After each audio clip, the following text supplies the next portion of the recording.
Hello friends, इस video में हम आपको बताएंगे हिंदी का क्रैश कोर्स। आखिर हिंदी में 100 मार्क्स कैसे आएंगे, क्या पढ़ेंगे, और इस वीडियो को ज्यादा से ज्यादा 2 घंटा में हम आपको हिंदी 100 मार्क्स बता देंगे। ठीक, तो चलते हैं बिना समय को गवाए हुए, ठीक है, अपने पॉइंट की ओर। लेकिन एक चीज, इसको पढ़ने से पहले चैनल को लाइक, सब्सक्राइब और दोस्तों को शेयर जरूर कीजिए, क्योंकि इससे एक भी क्वेश्चन आउट ही आने वाला नहीं है। समझ जाइए, लीक हो गया क्वेश्चन, ठीक है। तो आइए बढ़ते हैं अपना सिलेबस की ओर। सबसे पहले जानते हैं गद्यखंड। गद्यखंड जो हमारा दिख रहा है स्क्रीन पर, ठीक, उससे हमारा आपको आ जाएगा मिनिमम 5 से 6 अंक। तो आइए पहले देख लेते हैं 5 से 6 अंक को। पहला है बातचीत। पहले हम जानेंगे बातचीत क्या है। तो बातचीत कहते हैं बोलने की शैली को बातचीत कहते हैं। बोलने की शैली को बातचीत कहते हैं, यानी बोलने की तरीका जो हमारे पास होता है उसे हम लोग बातचीत कहते हैं, ठीक है। उसके बाद बोलेगा बातचीत क्या है या कैसी रचना है। तो बोलेंगे बातचीत एक ललित निबंध है। बातचीत एक ललित निबंध है जो लिखा गया है बाल कृष्ण भट्ट के द्वारा। किसके द्वारा छोटू? बाल कृष्ण भट्ट के द्वारा। और बाल कृष्ण भट्ट का जन्म हुआ है 1844 ईस्वी में और मृत्यु हुआ है छोटू 1914 ईस्वी में, ठीक है। चलिए देखते हैं अगला चैप्टर। करा उसने कहा था। उसने कहा था युद्ध विरोधी है। कैसी रचना है? युद्ध विरोधी है। उसने कहा था, पता है किसने कहा था? इस उसने कहा था का नायिका है सूबेदारनी और नायक है लहनासी। तो लहनासी बोले थे सूबेदारनी से कि क्या तेरी कुरमाई हो गई, क्या तेरी कुरमाई हो गई, अर्थात तेरी कुरमाई हो गई। तो इसीलिए कहानी को नाम दिया गया, शीर्षक दिया गया है उसने कहा था। किसने कहा था? लहनासी ने कहा था, ठीक है। यह एक युद्ध विरोधी है और इसके अलावा बोल सकते हैं प्रेम प्रसंग है। प्रेम क्या है? प्रसंग है। यह लिखा गया छोटू 1915 ईस्वी में। कहेगा उसने कहा था, कब लिखा गया? तो 1915 ईस्वी में लिखा गया है। किसने लिखे थे? चंद्रधर शर्मा गुलेरी। चंद्रधर शर्मा गुलेरी। इनका गांव का नाम था गुलेर। इनका गांव का नाम था गुलेर, इसीलिए इनका नाम पड़ा चंद्रधर शर्मा गुलेरी, ठीक। इनका जन्म हुआ है 1883 ईस्वी और मृत्यु हुआ है 1992 ईस्वी। मृत्यु कब हुआ है? 1992 ईस्वी। चलिए देखते हैं अगला चैप्टर। अगला चैप्टर है संपूर्ण क्रांति। संपूर्ण क्रांति बोलेंगे कैसी रचना है या संपूर्ण क्रांति क्या है। तो बोलेंगे छोटू संपूर्ण क्रांति एक भाषण है या भाषण का अंश है जो पटना के गांधी मैदान में, जो पटना के गांधी मैदान में 5 जून 1974 ईस्वी को दिए थे। किसने दिए थे? तो जयप्रकाश नारायण ने दिए थे। कौन दिए थे? जयप्रकाश नारायण। कब दिए? इनका जन्म हुआ है 1902 ईस्वी में और इनका मृत्यु हुआ है 1979 ईस्वी में। 1979 ईस्वी में, ठीक। आगे देखते हैं अगला चैप्टर। कह रहा अर्धनारीश्वर। अर्धनारीश्वर। अर्धनारीश्वर। अर्धनारीश्वर पहले जानते हैं कि क्या है। अर्धनारीश्वर क्या है? नर और नारी के जो एक भाग है, ठीक है, एक ही भाग है, उसी को हम लोग बोलते हैं अर्धनारीश्वर। यानी अर्धनारीश्वर शंकर और पार्वती का कल्पित रूप है। अर्धनारीश्वर शंकर और पार्वती का कल्पित रूप है। मोस्ट वीवीआई पॉइंट है। अर्धनारीश्वर क्या है? शंकर और पार्वती का कल्पित रूप है, ठीक है। आगे देखेंगे, कहेंगे अर्धनारीश्वर कैसी रचना है। तो अर्धनारीश्वर निबंध है बाबू जो लिखा गया रामधारी सिंह दिनकर के द्वारा। किनके द्वारा लिखा गया? रामधारी सिंह दिनकर के द्वारा। और रामधारी सिंह दिनकर का जन्म हुआ है 1908 ईस्वी में और मृत्यु हुआ है 1974 ईस्वी में। मृत्यु कब हुआ? 1974 ईस्वी में। अब अगला चैप्टर देखते हैं। अगला चैप्टर है रोज। अगला चैप्टर है रोज। रोज मेरा है एक गैंग्रीन यानी बीमारी का नाम है, यानी गैंग्रीन पुराना नाम है और रोज मेरा क्या है, नया नाम है। और रोज कहानी की नायिका, मोस्ट वीवीआई पॉइंट, रोज कहानी की नायिका है मालती। रोज कहानी की नायिका है मालती, जिसका पति थे महेश्वर, जो पेशे से एक डॉक्टर थे, जो पेशे से क्या थे, डॉक्टर थे। तो कहेगा गैंग्रीन क्या है, 2 नंबर क्या आ सकता है, गैंग्रीन क्या है? तो बोलेंगे गैंग्रीन एक प्रकार की घातक बीमारी है जो कांटा को चूमने से होता है। जब जख्म बन जाता है कांटा से तो वह गैंग्रीन में बदल जाता है, तब किसी भी इंसान को पैर को काटना पड़ता है, इसीलिए इस बीमारी को घातक कहा गया। ठीक, चलिए अब कहेगा रोज कब लिखा गया छोटू? तो रोज लिखा गया 1934 ईस्वी में। रोज कब लिखा गया? 1934 ईस्वी में। किसके द्वारा? अज्ञेय के द्वारा। किसके द्वारा? अज्ञेय के द्वारा। और अज्ञेय का जन्म हुआ है 1911 ईस्वी में और मृत्यु हुआ है 1987 ईस्वी में। कब हुआ है? 1987 ईस्वी में। अगला चैप्टर कह रहा है एक लेख और एक पत्र। एक लेख और एक पत्र एक निबंध है। एक लेख एक पत्र एक क्या है? निबंध है, जो लिखे थे भगत सिंह। किसने लिखे थे? भगत सिंह। भगत सिंह। अब बताइए भगत सिंह ने एक लेख और एक पत्र, यानी एक लेख और एक पत्र, यानी पत्र किसे लिखते थे? तो जानते हैं किसे लिखते थे कि नहीं जानते हैं? किसे लिखते थे? कमेंट कीजिए, बोलिए जल्दी, बताइए। भगत सिंह के साथ फांसी की सजा किनको किनको मिला?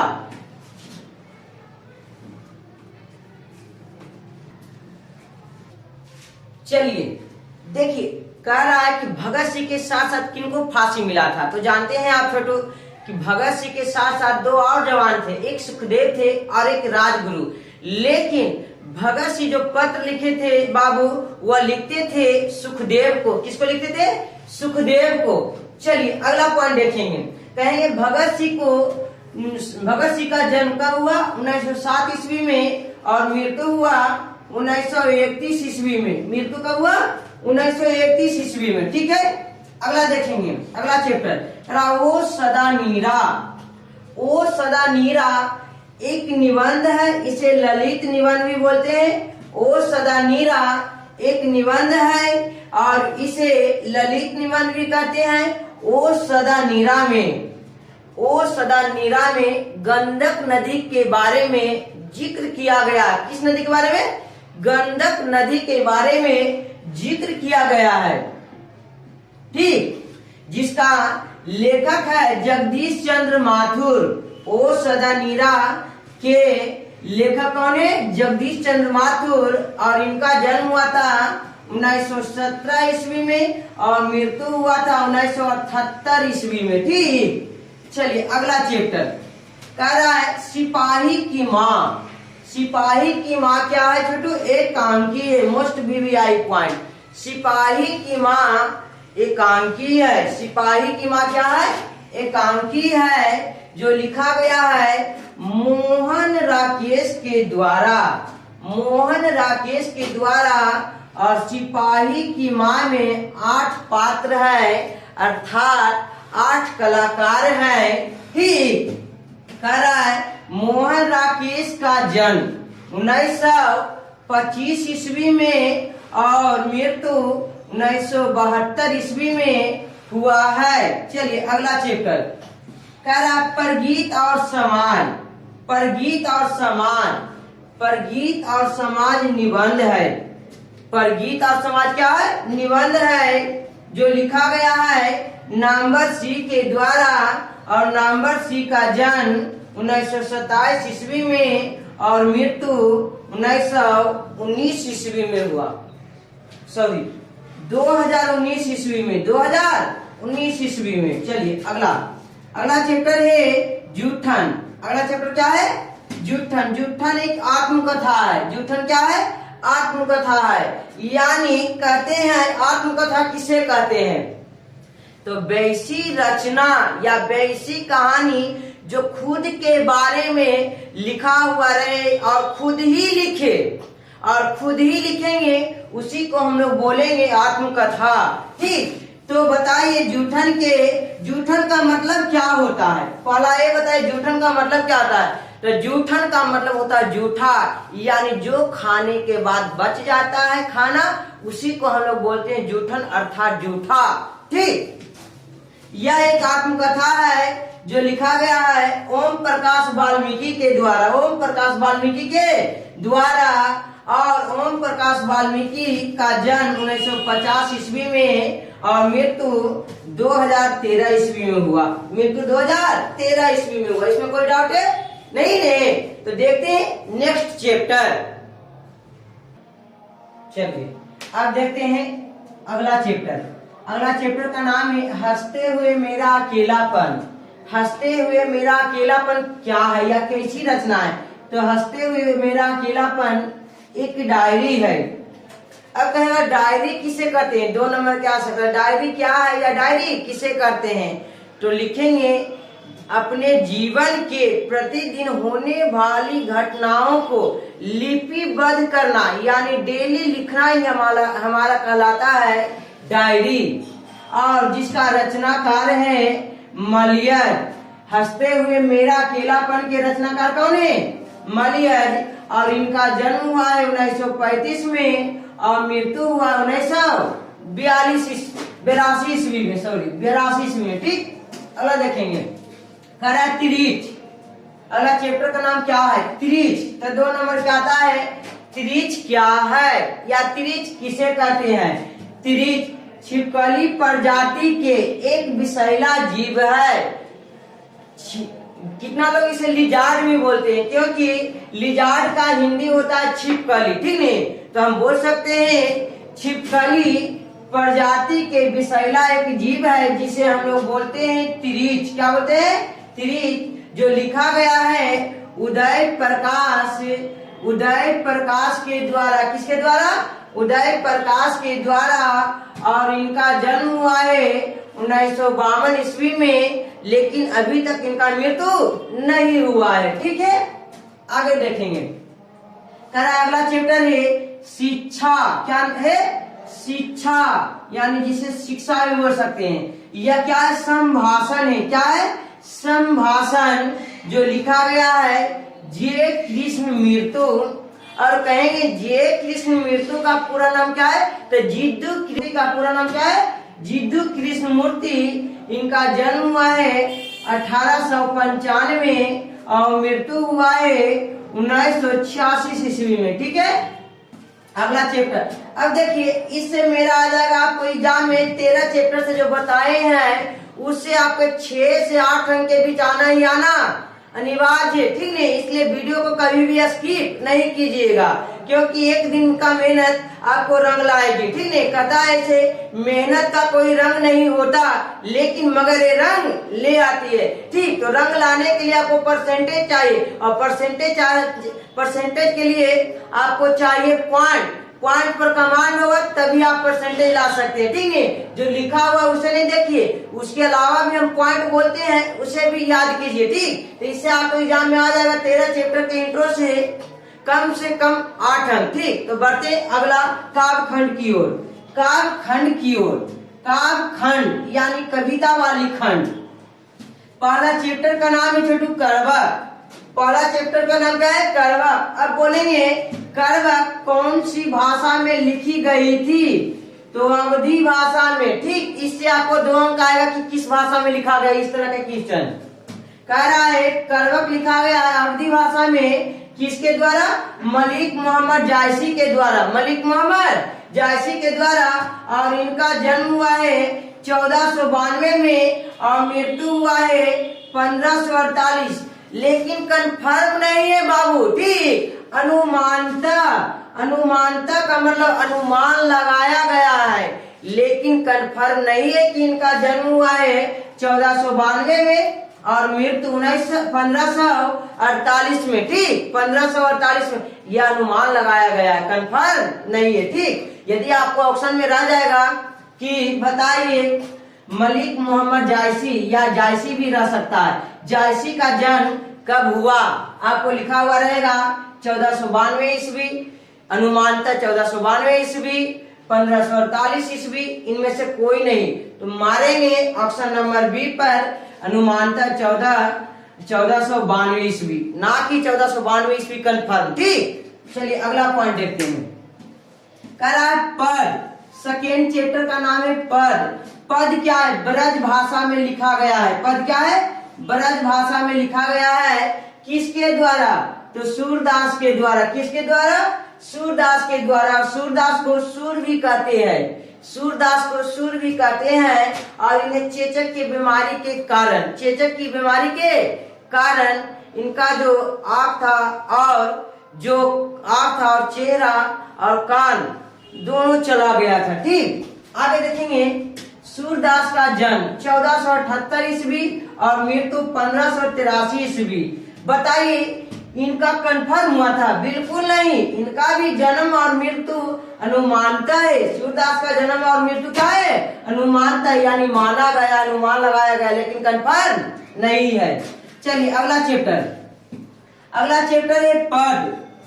पद है, पद किस भाषा में? अवधी भाषा में, जो लिखा गया है तुलसीदास के द्वारा। किसके द्वारा? तुलसीदास के द्वारा। और तुलसीदास का दूसरा नाम है राम भोला। तुलसीदास का दूसरा नाम क्या है? राम भोला। एग्जाम के लिए VVI पॉइंट। ठीक, तुलसीदास के दूसरा नाम क्या है? या तुलसीदास कौन सा नाम से और जाने जाते हैं? तो राम भोला, राम भोला। इनका जन्म हुआ है बाबू 1543 ईस्वी में और मृत्यु 1623 ईस्वी में, यह कंफर्म है। ठीक, आगे अगला चैप्टर का नाम है छप्पय। छप्पय लिखा गया है ब्रज भाषा में। छप्पय लिखा गया है ब्रज भाषा में। किसके द्वारा? नावादास के द्वारा। किसके द्वारा? नावादास के द्वारा। और नावादास का जन्म 1570 ईस्वी में, ठीक ने, और मृत्यु 1600 ईस्वी में। मृत्यु 1600 ईस्वी। लेकिन ध्यान दीजिए, कह रहा से अज्ञात वर्तमान। से अज्ञात वर्तमान का मतलब हुआ छोटू कि 1600 ईस्वी से अभी तक नहीं पता चला है कंफर्म कि इनका मृत्यु कब हुआ है। केवल लोग अनुमान लगाए कि इनका शायद मृत्यु हो गया, लेकिन कंफर्म जाने नहीं है। ठीक, चलिए आगे देखेंगे। अगला चैप्टर कबीर। अगला चैप्टर का नाम क्या है? कबीर, जो लिखा गया है ब्रज भाषा में। कौन भाषा में? ब्रज भाषा में। किसके द्वारा? भूषण के द्वारा। भूषण को कवि भूषण भी बोलते हैं। भूषण को हम लोग कवि भूषण के नाम से भी जानते हैं। और बताइए, कवि भूषण का जन्म कब हुआ? 1613 ईस्वी में और मृत्यु हुआ 1715 ईस्वी में। मृत्यु कब हुआ? 1715 ईस्वी में। अगला चैप्टर कह रहा है तुमुल कोलाहल। तुमुल कोलाहल कला में। कोलाहल कला में कहने का मतलब शोरगुल में, बहुत जो शोर होता है, हल्ला होता है, उसी को बोलते हैं तुमुल कोलाहल कला में। यानी कोलाहल का कहेगा कला में का अर्थ क्या होता है? शोरगुल, यानी हल्ला गुल्ला। चलिए अगला कह रहा है यह किस भाषा में लिखा गया है? तो खड़ी बोली में लिखा गया। यह भी एक भाषा है। ठीक, खड़ी बोली। खड़ी बोली किसने लिखे? जयशंकर प्रसाद। बताइए, तुमुल कोलाहल कला में किसने लिखे? जयशंकर प्रसाद। और इनका जन्म हुआ छोटू 1889 ईस्वी में और मृत्यु हुआ 1937 ईस्वी में। मृत्यु कब हुआ? 1937 ईस्वी में। अगला चैप्टर करा पुत्र वियोग, यानी पुत्र के लिए शोक मनाना। पुत्र वियोग का अर्थ होता है पुत्र के लिए शोक मनाना। यह लिखा गया है, अपने पुत्र के शोक मना रहे थे सुभद्रा कुमारी चौहान। अपने पुत्र के शोक कौन मना रहे थे? सुभद्रा कुमारी चौहान। तो पुत्र के लिए लिखे थे पुत्र वियोग, यानी कहेंगे पुत्र वियोग के रचनाकार कौन है? सुभद्रा कुमारी चौहान। सुभद्रा कुमारी चौहान। और यह लिखे थे किसके लिए? अपने पुत्र के लिए। ठीक, कह रहा है इनका जन्म सुभद्रा कुमारी चौहान का जन्म हुआ है 1904 ईस्वी में और मृत्यु हुआ है 1948 ईस्वी में। मृत्यु कब हुआ? 1948 ईस्वी में। तो यहाँ तक कोई डाउट है बाबू? नहीं ना? यदि रहेगा तो कमेंट कीजिएगा, ठीक है। तो बढ़ते हैं अगले चैप्टर की ओर। चलिए अब देखते हैं अगला चैप्टर। अगला चैप्टर का नाम है उषा। उषा का मतलब होता है किरण। उषा का मतलब क्या होता है? किरण। उषा के रचनाकार हैं शमशेर बहादुर सिंह। उषा के रचनाकार कौन है? शमशेर बहादुर सिंह, जिनका जन्म हुआ है 1911 ईस्वी में और मृत्यु हुआ है 1993 ईस्वी में, ठीक है। अगला चैप्टर जिसका नाम है उषा। कहेंगे उषा क्या है? उषा मतलब क्या होता है? यानी उषा किरण है, ठीक नहीं? यानी उषा का मतलब किरण होता है, ठीक। अब कहेंगे उषा के रचनाकार कौन है? तो उषा के रचनाकार है छोटू शमशेर बहादुर सिंह, जिनका जन्म हुआ 1911 ईस्वी में और मृत्यु हुआ 1993 ईस्वी में। मृत्यु कब हुआ? 1993 ईस्वी में। चलिए अगला चैप्टर। अगला है जन जन का चेहरा एक। जन जन का चेहरा एक। जन जन का चेहरा एक के लेखक कौन है? गजानन माधव मुक्तिबोध। गजानन माधव मुक्तिबोध, जिनका जन्म हुआ छोटू 1917 ईस्वी में और मृत्यु हुआ 1964 ईस्वी में, ठीक है। चलिए अगला चैप्टर कर अधिनायक। अधिनायक क्या है या अधिनायक कैसी रचना है? तो अधिनायक एक सत्ताधारी वर्ग है। अधिनायक एक सत्ताधारी वर्ग है जिसका रचनाकार रघुवीर सहाय है। जिसका रचनाकार कौन है? रघुवीर सहाय है और इनका जन्म हुआ 1929 ईस्वी में और मृत्यु हुआ 1990 ईस्वी में। मृत्यु कब हुआ? 1990 ईस्वी में, ठीक है। चलिए अगला करा प्यारे नन्हे बेटे। अगला चैप्टर का नाम है प्यारे नन्हे बेटे। कहेगा प्यारे नन्हे बेटे कैसी रचना है? तो प्यारे नन्हे बेटे वार्तालाप शैली है। क्या है? वार्तालाप। वार्तालाप मतलब बातचीत वाली तरीका यानी शैली, जिसका रचनाकार है विनोद कुमार शुक्ल। विनोद कुमार शुक्ल का जन्म हुआ है 1937 ईस्वी में, लेकिन मृत्यु अभी हुआ नहीं है। चलिए आगे अगला चैप्टर है हार जीत। हार जीत। हार जीत कैसी रचना है? गद्य कविता है। हार जीत क्या है? गद्य कविता है, जो लिखा गया है छोटू अशोक वाजपेयी के द्वारा। किसके द्वारा? अशोक वाजपेयी के द्वारा।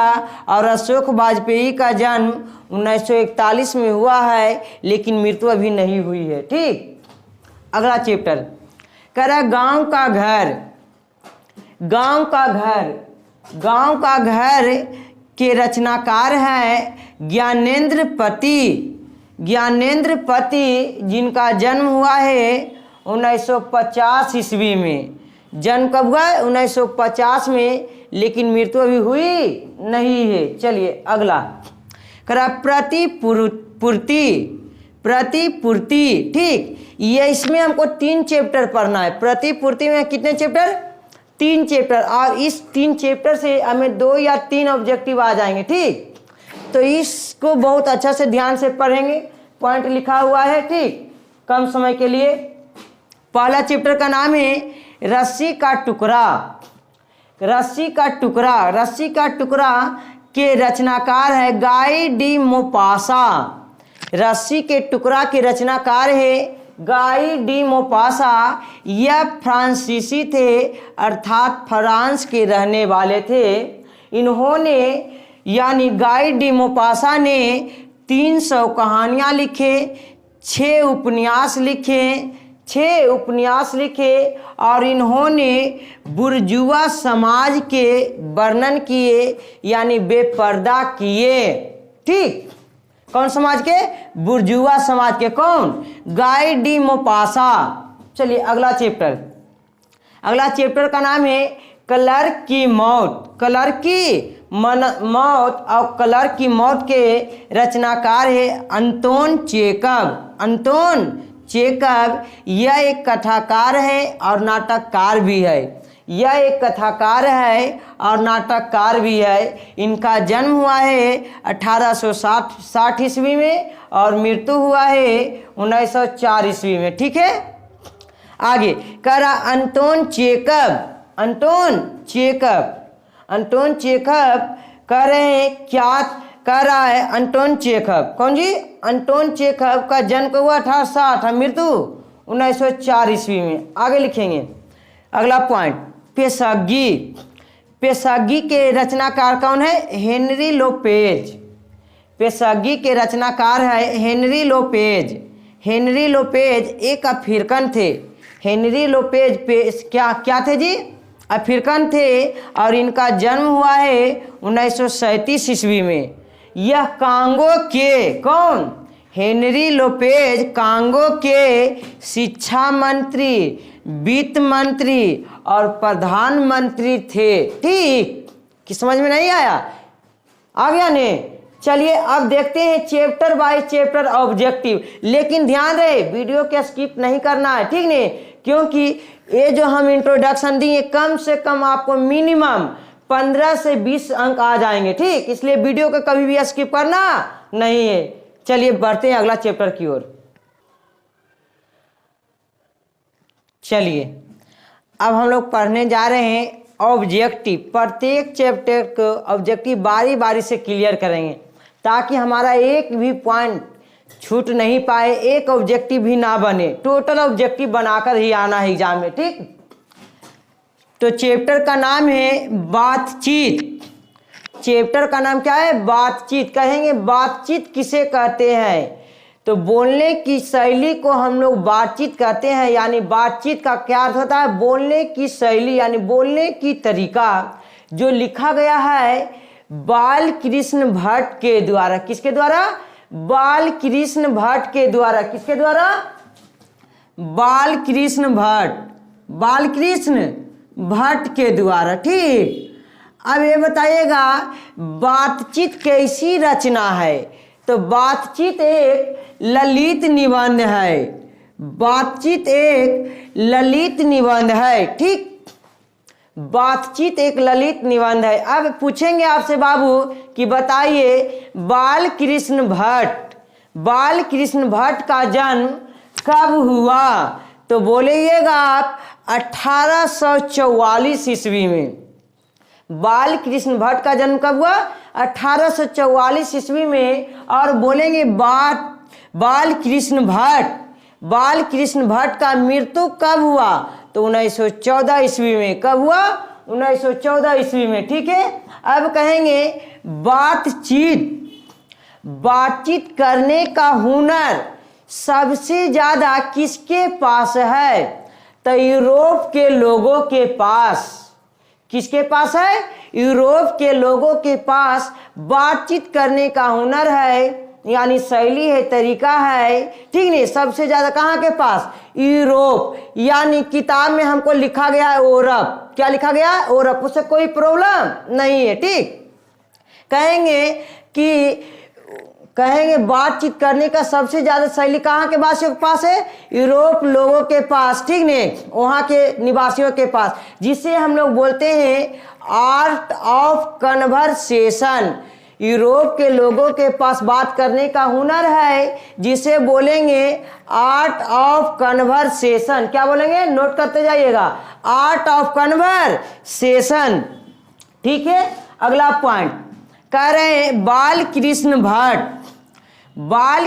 भट्ट ने 8 उपन्यास, 19 नाटक, लगभग 1000 निबंध लिखे, जिनमें से 100 निबंध महत्वपूर्ण है। ठीक, आगे कहेंगे बातचीत के लेखक कौन है? बाल कृष्ण भट्ट। यह एक पत्रकार थे, निबंधकार थे, नाटककार थे और गद्यकार थे। क्या थे? गद्यकार थे। और बोले थे बाल कृष्ण भट्ट कि यदि मनुष्य के पास वाक शक्ति नहीं होती, यानी बोलने की क्षमता नहीं होती तो ये दुनिया गूंगी हो जाती। मोस्ट वीवीआई पॉइंट, यदि मनुष्य के पास बात शक्ति नहीं होती तो यह दुनिया गूंगी हो जाती। ठीक, आगे करें। बाल कृष्ण भट्ट भारतेंदु युग के कवि थे। मोस्ट वीवीआई पॉइंट करे। बाल कृष्ण भट्ट भारतेंदु युग के कवि थे और यह आधुनिक काल के रचनाकार थे। ठीक, बाल कृष्ण भट्ट भारतेंदु युग के कवि थे और आधुनिक काल के रचनाकार थे। ठीक, कह रहा है बाल कृष्ण भट्ट के मन में पढ़ने की रुचि एवं लालसा किसने जगाई? तो उनके माँ ने जगाए और उनका माँ का नाम है पार्वती देवी। बाल कृष्ण भट्ट के माँ के नाम क्या है? पार्वती देवी, जो एक सुसंस्कृत महिला थी। अब कहेंगे बाल कृष्ण भट्ट के पिता बेनी प्रसाद भट्ट थे। बाल कृष्ण भट्ट के पिता बेनी प्रसाद भट्ट थे, जो पेशे से एक व्यापारी थे। यह मोस्ट वीवीआई पॉइंट है। ठीक, कह रहा है कि इन्होंने एक मासिक पत्रिका में काम किए थे। ठीक, यानी लिखे जिसका नाम है हिंदी प्रदीप। क्या नाम है? हिंदी प्रदीप, जो लिखा गया था 1877 ईस्वी में। यह एक मासिक पत्रिका है। हिंदी प्रदीप का प्रकाशन हुआ 1877 में। यह एक मासिक पत्रिका है। ठीक ने, जो लिखा गया था बाल कृष्ण भट्ट के द्वारा। किसके द्वारा? बाल कृष्ण भट्ट के द्वारा। यह पत्रिका 33 वर्षों तक चला। कितना वर्षों तक? 33 वर्षों तक। VVI point. आगे कह रहा है उसके बाद 100 अजान एक सुजान हमारी घड़ी। सद्भाव का अभाव, ये जो लिखा गया है बाल कृष्ण भट्ट के द्वारा। एग्जाम में आएगा 100 अजान एक सुजान के रचनाकार कौन है? तो बाल कृष्ण भट्ट है। और ये सब उपन्यास है। क्या है जी? उपन्यास है। अगला देखिए, अगला पॉइंट कह रहा पद्मावती, शिशुपाल वध, मेघनाथ वध, एक रोगी और एक वैद्य, बाल विवाह, रेल का विकट खेल, यह नाटक है जो लिखा गया है बाल कृष्ण भट्ट के द्वारा। किसके द्वारा? बाल कृष्ण भट्ट के द्वारा। ज्यादातर हमारे एग्जाम में ये आता है। रेल का विकट खेल या बाल विवाह के रचनाकार कौन है? तो बाल कृष्ण भट्ट हैं। ठीक, आगे छोटू। बेन जॉनसन ने क्या बोले? सच है कि जब तक लोग बोलते नहीं तब तक उसका गुण या दोष प्रकट नहीं होता है। जब तक लोग बोलते नहीं तब तक उसका गुण या दोष प्रकट नहीं होता। किसने बोले थे? बेन जॉनसन ने बोले थे कि इंसान को बोलने से उनके अंदर जो गुण होता है और जो दोष होता है वह बाहर निकल जाता है। ठीक, चलिए उसके बाद जानिए एडिसन ने बोले थे कि असली बातचीत करने का मजा मात्र और मात्र यानी केवल और केवल दो व्यक्तियों के बीच होता है। बातचीत करने का मजा केवल दो व्यक्तियों के बीच होता है, जिसे सही संलाप कहते हैं। जिसे क्या बोलते हैं? सही संलाप कहते हैं। उसके बाद 3 व्यक्तियों के बात करने की प्रक्रिया को त्रिकोण बोलते हैं। क्या बोलते हैं? त्रिकोण बोलते हैं। और 4 से अधिक व्यक्तियों की बात करने की प्रक्रिया को या क्रिया को बोलते हैं राम रमोवल। क्या बोले? राम रमोवल। ठीक है, इस चैप्टर में पॉइंट में कोई डाउट है? चलिए, नहीं डाउट होगा छोटू तो बढ़ते हैं अगला चैप्टर की ओर। चलिए देखते हैं सेकेंड चैप्टर जिसका नाम है उसने कहा था। उसने कहा था, सबसे पहले जानिए यह एक युद्ध विरोधी रचना है या प्रेम प्रसंग रचना है। प्रेम प्रसंग रचना है जो लिखा गया है 5 भाग में। उसने कहा था लिखा गया है 5 भाग में, जिसके 3 भाग में युद्ध का वर्णन है और 2 भाग में प्रेम का वर्णन है। अब बोलेंगे छोटू क्वेश्चन कि उसने कहा था कितने भागों में लिखा गया है। उसने कहा था कितने भागों में लिखा गया, तो बोलेंगे 5 भागों में, और इसको 2 भाग में लिखा गया है, प्रेम का वर्णन किया गया है, और 3 भागों में किया गया है युद्ध का वर्णन। ठीक है, आगे देखेंगे। कहेंगे उसने कहा था कब लिखा गया है, तो उसने कहा था लिखा गया 1915 ईस्वी में। किसने लिखे थे? चंद्रधर शर्मा गुलेरी। चंद्रधर शर्मा गुलेरी का घर का नाम है गुलेर। ठीक, और यह जानते थे छोटू हिंदी, संस्कृत, अंग्रेजी, प्राकृत और अपभ्रंश भाषा। ठीक, चंद्रधर शर्मा गुलेरी जानते थे हिंदी, संस्कृत, अंग्रेजी, प्राकृत और अपभ्रंश भाषा। ठीक, अब जानते हैं सबसे पहले उसने कहा था में पात्र कौन कौन है, में पात्र कौन कौन है। तो सबसे पहला पात्र का नाम है लहना सिंह। लहना सिंह उसने कहा था कि मुख्य पात्र है अर्थात नायक है। ठीक ने, जो 1 नंबर 77 सिख राइफल जमादार था। सिख राइफल जमादार था। ठीक, जिसका घर मांझे था। जिसका घर कहाँ था? मांझे था। ठीक, और दूसरा पात्र का नाम है सुबेदारनी।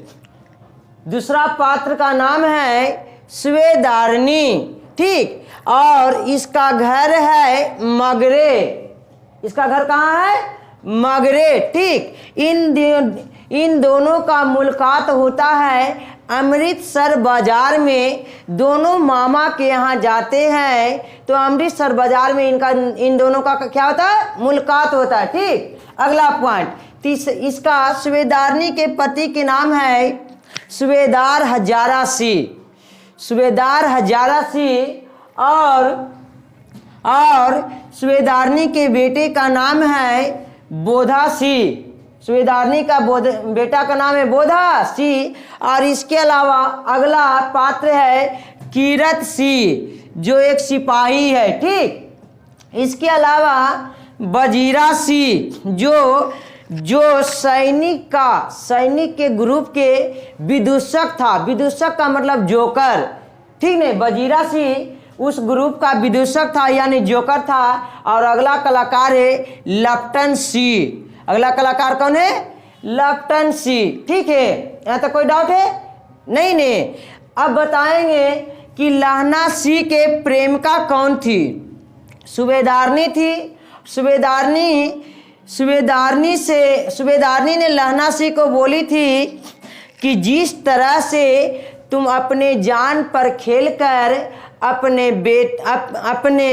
खेलकर मेरा जान बचाया, ठीक उसी तरह से मेरे भी जो पति हैं सुबेदार हजारा सिंह और बेटा बोधा सिंह वह सैनिक है। अपने जान पर हर हाल में क्या करना? खेलकर उसका रक्षा करना। ठीक ने, यह काम तुम करना। और इस जिम्मेदारी को लहना सिंह ने पूरी अच्छी तरह से निभाए थे मरते दम तक, और लास्ट में मर भी गए थे। ठीक, इसमें कोई डाउट है पॉइंट में?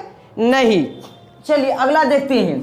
कहते हैं कि जयपुर एक शहर है जिसे बोला जाता है गुलाबी शहर या पिंक सिटी के नाम से जाना जाता है। ठीक, अगला पॉइंट छोटू कह रहा उसने कहा था यह चंद्रधर शर्मा गुलेरी की अमर रचना है। उसने कहा था चंद्रधर शर्मा गुलेरी की अमर रचना है। कह रहा है खेतरी के नवालिक राजा, खेतरी के नवालिक राजा लेखक, लेखक का मतलब चंद्रधर शर्मा गुलेरी को 1904 ईस्वी में बनाया गया था और चंद्रधर शर्मा बनारस हिंदू विश्वविद्यालय के अध्यक्ष थे। क्या थे? अध्यक्ष थे। आगे देखेंगे। कह रहे सुखमय जीवन, बुद्धू का कांटा कब लिखा गया? 1911 ईस्वी में। किसके द्वारा? चंद्रधर शर्मा गुलेरी के द्वारा। और नगर कोट में 25 जलजले आए थे। कितने जलजले? 25 जलजले आए थे। ठीक, अगला पॉइंट कह रहा उसने कहा था, तो लहना सिंह ने कहा था सूबेदारिन से अमृतसर बाजार में, तेरी कुरमाई हो गई, तेरी कुरमाई हो गई। कुरमाई का मतलब होता है सगाई। उस समय सूबेदारनी थी 8 वर्ष की और लहना सिंह थे 12 वर्ष के। कितने वर्ष के? 12 वर्ष के। इस तरह की प्रक्रिया हमेशा चलती रहती थी। ठीक, तो एक दिन ने बोली सूबेदारी ने कि देख रहा है रेशम वाला सालू। सालू का मतलब होता है दुपट्टा। सालू का मतलब क्या होता है? दुपट्टा। सालू का मतलब दुपट्टा। कुरमाई का मतलब सगाई। कुरमाई का मतलब सगाई। ठीक है, अगला पॉइंट कह रहा है बिना फेरे घोड़ा बिगड़ता है, बिना लड़े सिपाही। बिना फेरे घोड़ा बिगड़ता है, बिना लड़े सिपाही। ठीक ने किस चैप्टर से लिया गया है? तो लिया गया है उसने कहा था। किससे लिया गया? उसने कहा था। BBI पॉइंट है, याद कीजिएगा। यह आता है हमारा 4 नंबर के लिए वर्णन करने के लिए भी। ठीक, यानी व्याख्या, सप्रसंग व्याख्या करने के लिए। करा दूध देने वाली फिरंगी मेम, यानी जहाँ पर लहना सिंह ड्यूटी करते थे वहाँ पर दूध पहुँचाने के लिए एक मेम आती थी, एक औरत आती थी जिसे लोग बोलते थे फिरंगी मेम। कौन सा मेम? फिरंगी मेम। फिरंगी मेम के बगीचे में था मखमल सी हरी घास। फिरंगी मेम के बगीचे में था मखमल सी हरी घास, फल और सब्जी।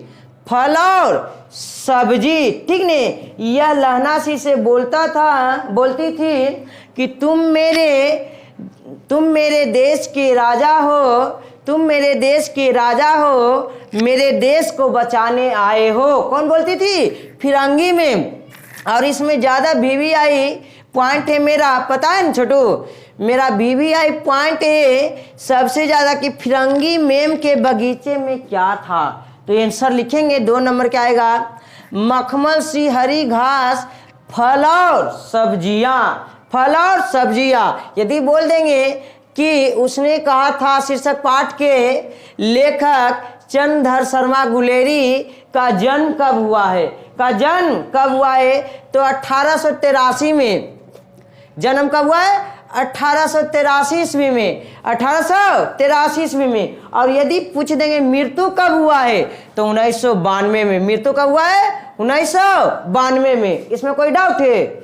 चलिए देखते हैं आगे की ओर। चलिए अब देखते हैं अगला चैप्टर, तीसरा, जिसका नाम है संपूर्ण क्रांति। बोलेंगे संपूर्ण क्रांति कैसी रचना है? तो संपूर्ण क्रांति पटना में दी गई एक भाषण है, अर्थात भाषण के अंश है जो जयप्रकाश नारायण के द्वारा, जो जयप्रकाश नारायण के द्वारा पटना के गांधी मैदान में, पटना के गांधी मैदान में 5 जून 1974 ईस्वी में दी गई थी। ठीक, अब कहेंगे जयप्रकाश नारायण। जयप्रकाश नारायण के बचपन का नाम था बाउल और यह लोकनायक के नाम से भी जाने जाते थे। ठीक, जिन्होंने छात्र आंदोलन का नेतृत्व, जिन्होंने छात्र आंदोलन का नेतृत्व 1974 ईस्वी में किए। अर्थात कहेंगे छोटू कि छात्र आंदोलन का नेतृत्व 1974 ईस्वी में किसने किए, तो बोलेंगे जयप्रकाश नारायण। किसने किए? जयप्रकाश नारायण। जयप्रकाश नारायण के पत्नी का नाम था परवावती देवी। परवावती देवी, ठीक। और परवावती देवी के पिता का नाम था ब्रजकिशोर। ब्रजकिशोर जो गांधीवादी थे। जो क्या थे? गांधीवादी थे। कोई डाउट? अब देखिए, कहेंगे जयप्रकाश नारायण के ससुर कौन थे, तो थे ब्रजकिशोर प्रसाद। ब्रजकिशोर प्रसाद यह एक गांधीवादी थे। अब बोलेंगे जयप्रकाश नारायण। जयप्रकाश नारायण के माँ का नाम था फूल रानी। जयप्रकाश नारायण के माँ कौन थे? फूल रानी। और पिता थे हर्षु दयाल। पिता कौन थे? हर्षु दयाल। और कह रहे हैं उनके माँ जयप्रकाश नारायण के माँ फूल रानी देवी थी, यानी फूल रानी थी, ठीक नहीं, जिन्हें अस्वस्थ होने के कारण, बीमार होने के कारण जयप्रकाश नारायण ने पीएचडी नहीं कर पाए थे। ठीक, माँ को बीमार रहने के कारण जयप्रकाश नारायण पीएचडी नहीं कर पाए थे।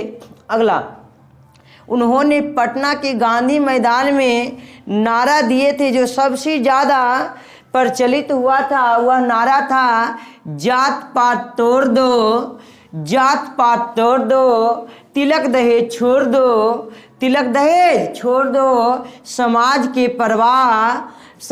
के प्रवाह नई दिशा में मोड़ दो, समाज के प्रवाह नई दिशा में मोड़ दो। 1974 ईस्वी में बहुत प्रचलित हो गया था। ठीक, चलिए आगे कह रहा है जयप्रकाश नारायण को समाज सेवा के लिए, जयप्रकाश नारायण को समाज सेवा के लिए मैग्सेसे पुरस्कार से सम्मानित किया गया 1965 ईस्वी में। और इसके अलावा उन्हें भारत रत्न से क्या किया गया? सम्मानित किया गया 1998 ईस्वी में। ठीक, आगे कह रहा है जयप्रकाश नारायण ने कांग्रेस में शामिल हुए। कांग्रेस में शामिल हुए कब हुए? 1929 ईस्वी में। कब हुए? 1929 ईस्वी में। और 1952 ईस्वी में प्रजा सोशलिस्ट पार्टी का गठन किए। जयप्रकाश नारायण ने 1952 ईस्वी में प्रजा सोशलिस्ट पार्टी का गठन किए। ठीक, अब बोलेंगे 2 नंबर में आता है कि जन मुक्ति क्या है? जन मुक्ति क्या है? तो बोलेंगे छोटू, जन मुक्ति एक पुस्तक है। जन मुक्ति एक पुस्तक है जो जयप्रकाश नारायण के भाषण में शामिल है। जन मुक्ति एक पुस्तक है जो जयप्रकाश नारायण के भाषण में शामिल है। चलिए, कह रहा अगर कोई डेमोक्रेसी का दुश्मन है तो वह मेरा भी दुश्मन है। अगर कोई डेमोक्रेसी का दुश्मन है, अगर कोई डेमोक्रेसी का दुश्मन है तो मेरा भी दुश्मन है। किस चैप्टर से लिया गया है? तो लिया गया है संपूर्ण क्रांति से। बोले किसने बोले थे? तो जयप्रकाश नारायण ने बोले थे। ठीक, अब पूछेंगे जयप्रकाश नारायण का जन्म कब हुआ? तो बोलेंगे छोटू 1902 ईस्वी में। जयप्रकाश नारायण का जन्म कब हुआ? 1902 ईस्वी में। और बोलेंगे जयप्रकाश नारायण की मृत्यु कब हुआ? तो 1979 ईस्वी में। ठीक, इसमें कोई डाउट? देखते हैं अगला चैप्टर। चलिए अब देखते हैं चौथा चैप्टर जिसका नाम है अर्धनारीश्वर। तो जानते हैं अर्धनारीश्वर क्या है? कहेंगे अर्धनारीश्वर एक निबंध है। अर्धनारीश्वर एक निबंध। चलिए कह रहा है अर्धनारीश्वर निबंध है। उसके अलावा 2 नंबर क्या हुआ आएगा छोटू कि अर्धनारीश्वर किसे कहते हैं या अर्धनारीश्वर क्या है। तो लिखेंगे अर्धनारीश्वर शंकर और पार्वती के कल्पित रूप है। अर्धनारीश्वर शंकर और पार्वती के कल्पित रूप है, जिसमें आधा अंग पुरुष का और आधा अंग स्त्री का होता है, जिसे हम लोग अर्धनारीश्वर कहते हैं। अब बताएंगे अर्धनारीश्वर के रचनाकार कौन है। तो अर्धनारीश्वर के रचनाकार है रामधारी सिंह दिनकर। अर्धनारीश्वर के रचनाकार है रामधारी सिंह दिनकर। कौन है? रामधारी सिंह दिनकर। अगला पॉइंट कहेंगे रामधारी सिंह दिनकर को कौन सा कवि कहा जाता है। तो बोलेंगे राष्ट्र कवि। कौन कवि? राष्ट्र कवि। ठीक। और कहेंगे कि रामधारी सिंह दिनकर किस युग के कवि थे। तो छायाबद्धोत्तर युग के, छायाबद्धोत्तर युग के कवि थे। ठीक। और एक चीज और है कि रामधारी सिंह दिनकर की पहली कविता थी छात्र सहोदर। रामधारी सिंह दिनकर की पहली कविता का नाम था छात्र सहोदर, जो लिखा गया था 1925 ईस्वी में। कब लिखा गया? 1925 ईस्वी में। आगे पॉइंट देखेंगे। कहेंगे रामधारी सिंह दिनकर के पत्नी कौन थी? श्यामवती देवी।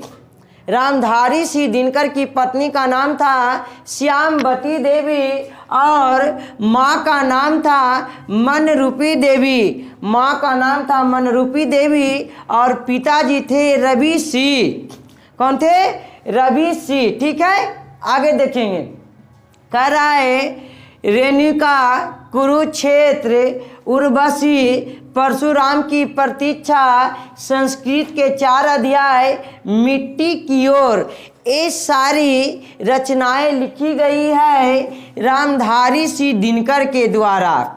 अब आपको एग्जाम में आ गया कि बताइए संस्कृत के 4 अध्याय के रचनाकार कौन है। तो उसका हो जाएगा रचनाकार रामधारी सिंह दिनकर। चलिए अगला पॉइंट करा। प्रेमचंद जी ने बोले हैं कि पुरुष में नारी के जब गुण चला जाता है, पुरुष में जब नारी के गुण चला जाता है तो वह देवता बन जाता है, लेकिन जब नारी में पुरुष के गुण चला जाता है, जब नारी में पुरुष के गुण चला जाता है तब वह राक्षसी हो जाती है या बन जाती है। चलिए अगला पॉइंट कह रहा है जिस पुरुष में नारीत्व नहीं, जिस पुरुष में नारीत्व नहीं वह अपूर्ण है। भरने के लिए आएगा।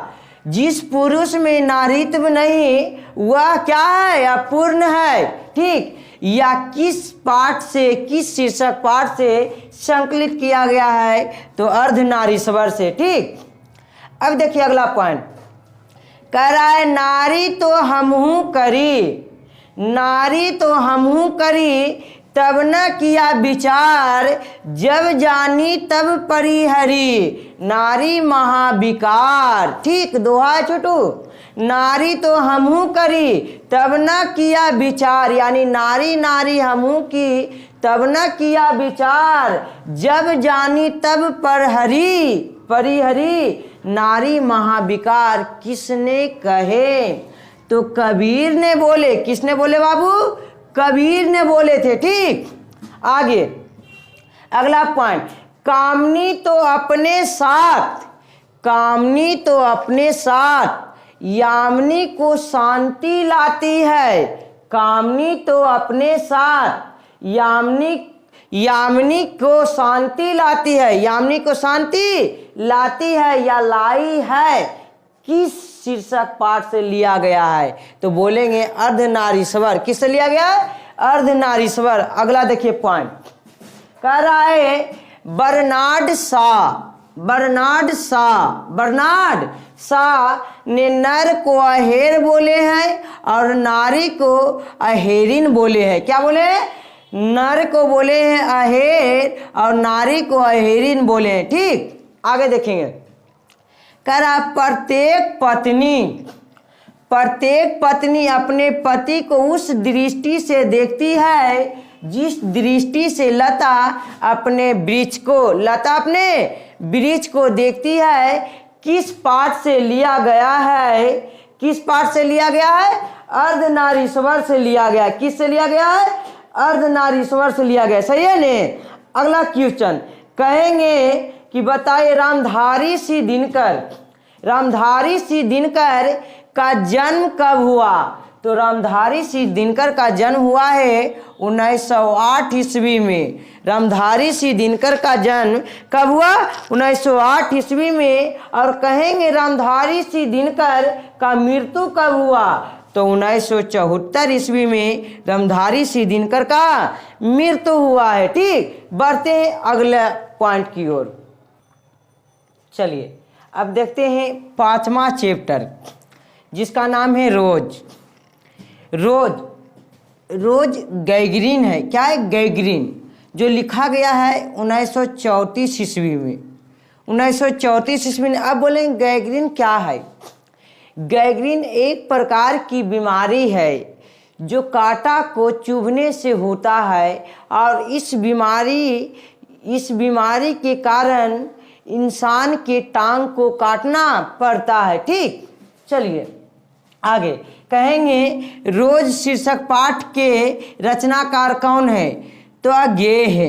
कौन है? अज्ञे एक कथाकार, विचारक और पत्रकार थे। ठीक, अब कहेंगे अज्ञे के माँ थी बेयंती देवी और पिताजी थे हीरानंद शास्त्री थे। ठीक, अब बोलेंगे कि बताइए रोज शीर्षक पाठ के नायिका कौन थी? तो मालती थी। रोज शीर्षक पाठ की नायिका कौन थी? मालती थी, जो अज्ञे के सखी थी।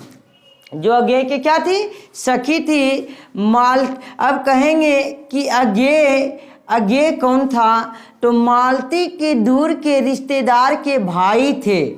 अज्ञे जी थे, मालती के दूर के रिश्तेदार के भाई थे, अर्थात इसे अज्ञे की सखी थी मालती। ठीक, अब कहेंगे मालती के पति महेश्वर जी थे।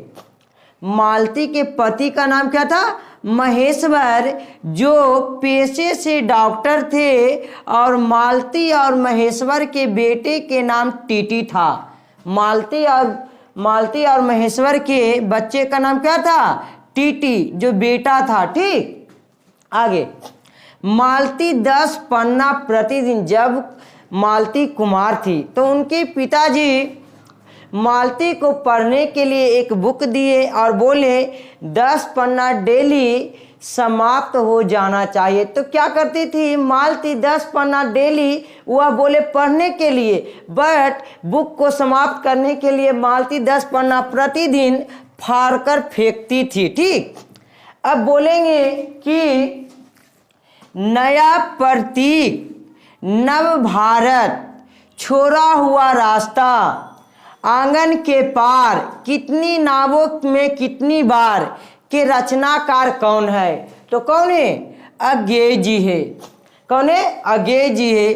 और अज्ञे का जन्म 1911 ईस्वी में हुआ छोटू, और मृत्यु हुआ 1987 ईस्वी में। मृत्यु कब हुआ? 1987 ईस्वी में। ठीक, अब कहेंगे अज्ञे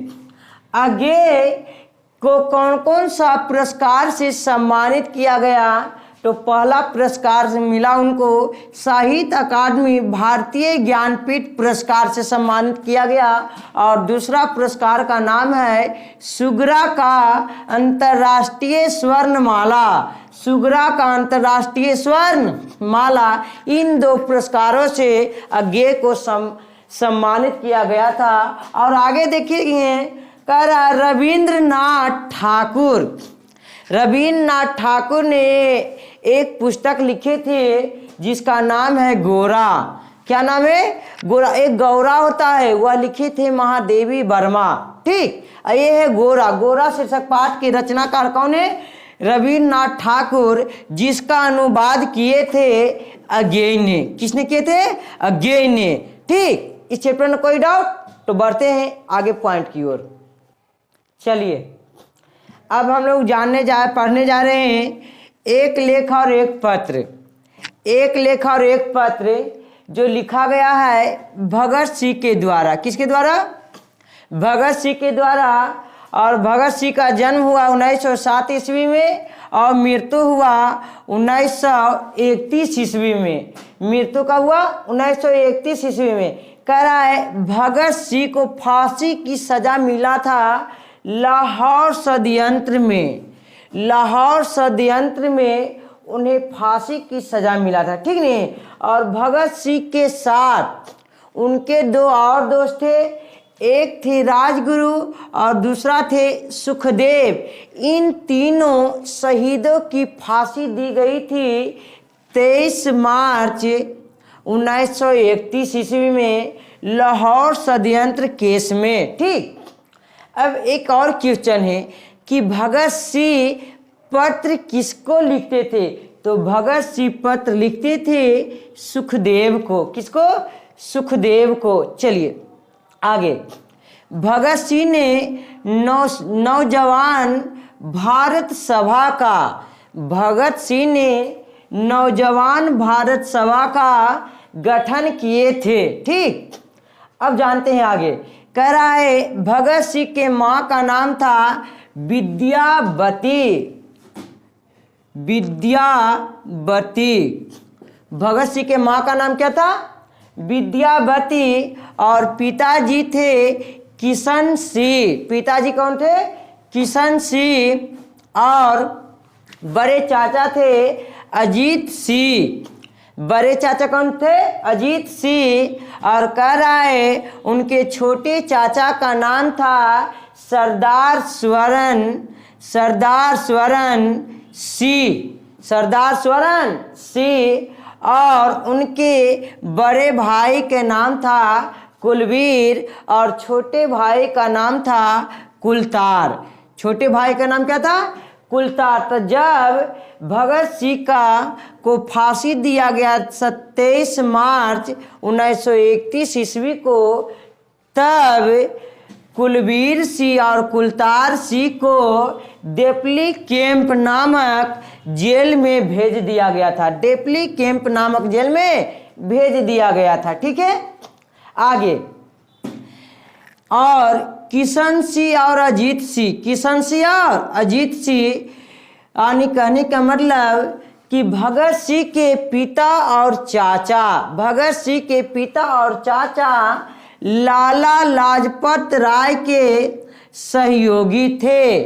भगत सिंह के पिता और चाचा लाला लाजपत राय के सहयोगी थे। ठीक है, आगे देखेंगे अगला पॉइंट। कह रहा है विश्व प्रेम में नास्तिक हूँ। विश्व प्रेम में नास्तिक हूँ के रचनाकार कौन है? तो बोलेंगे भगत सिंह।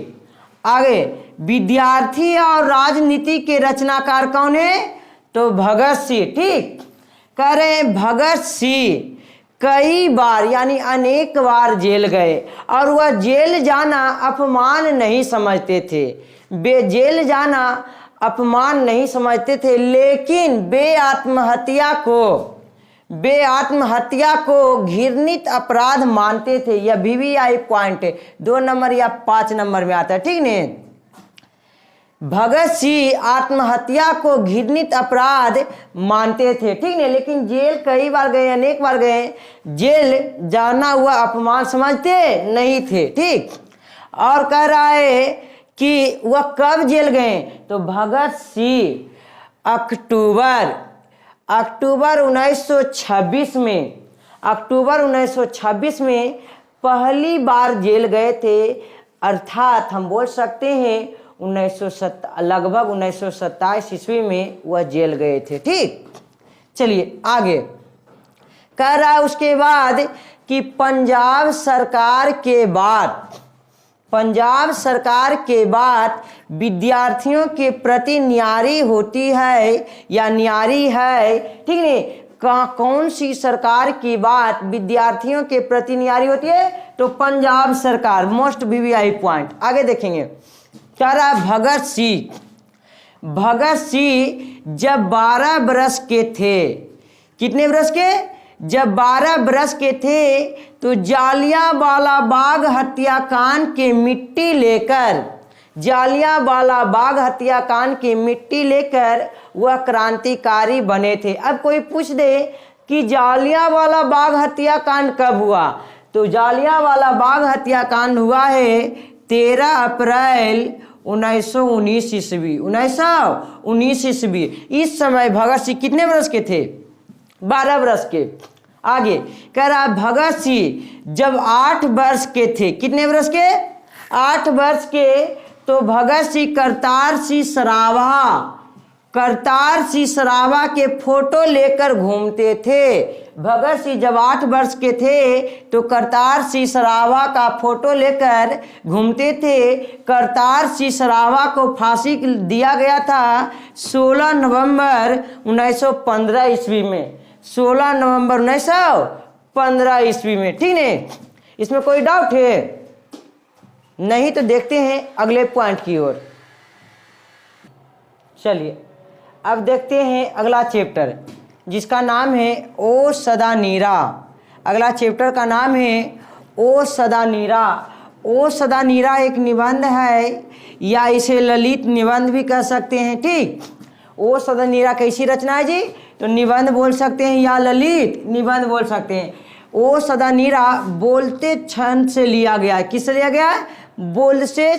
बोलते छंद से लिया गया है, जिसमें गंडक नदी को नियमित बनाकर जिक्र किया गया है, यानी वर्णन किया गया है।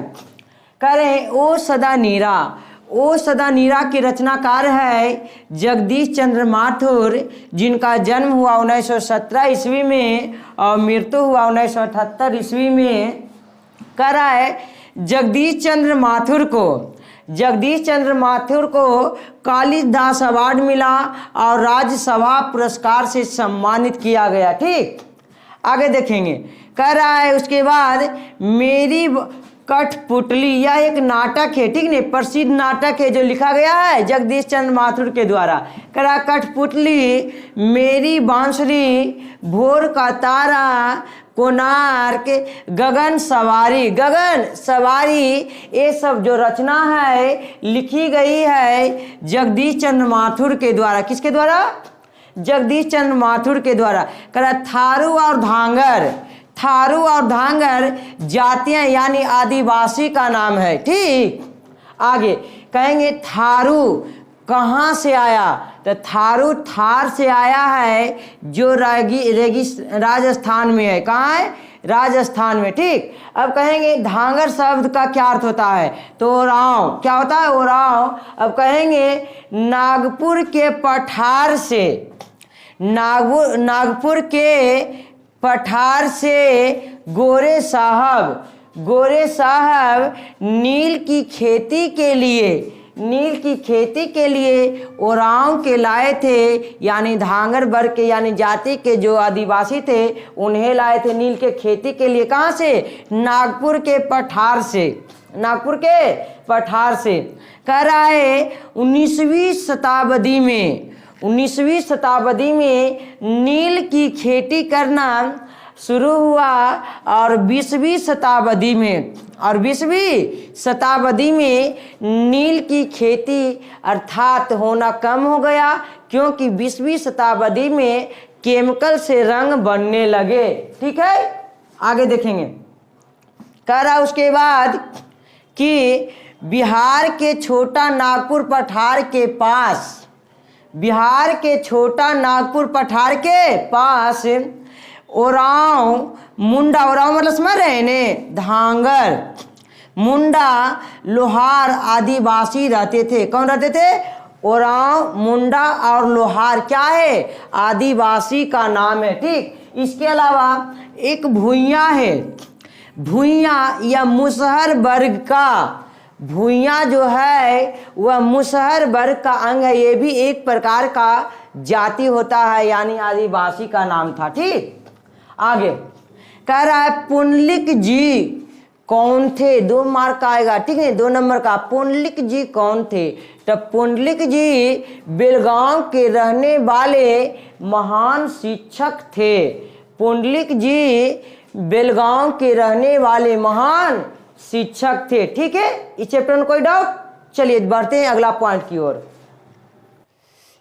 चलिए अब देखते हैं 8वां चैप्टर जिसका नाम है सिपाही की माँ। नाम क्या है? सिपाही की माँ। सिपाही की माँ। अब बताइए सिपाही की माँ क्या है? एकांकी है। सिपाही की माँ क्या है? एकांकी है। यह लिया गया है अंडे के छिलके से। किससे लिया गया छोटू? अंडे के छिलके से। सिपाही की माँ जो एकांकी है वह लिया गया है अंडे की छिलके से। अंडे की छिलके से। अब बताइए सिपाही की माँ के रचनाकार कौन है? मोहन राकेश। कौन है? मोहन राकेश।